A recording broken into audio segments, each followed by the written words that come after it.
Welcome to Blizzard Fire. We hope this video helps fire up your solution. You start by preparing both devices. Make sure your Samsung TV supports Miracast or screen mirroring and update its firmware for compatibility. Next, connect the TV and your Windows PC to the same Wi-Fi network. 5 GHz gives lower lag. Once done, open the TV's input or settings and enable screen mirroring or Smart View so the TV is discoverable. This gets you ready for an immediate wireless connection. Don't waste time on cable swapping yet.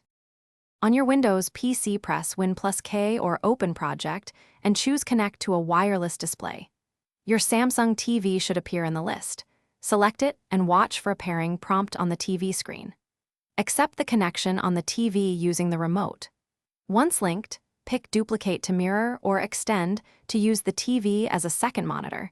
Then adjust resolution and scaling in display settings to match the TV. This gives you a stable mirrored PC desktop on the big screen. Now finish by choosing how you'll control the PC.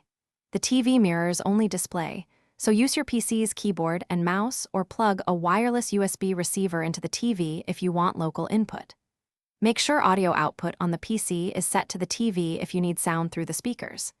If you see lag or stuttering, switch both devices to 5 GHz, lower the streamed resolution, or connect the PC to the router with Ethernet. If connection fails, restart both devices and retry the pairing.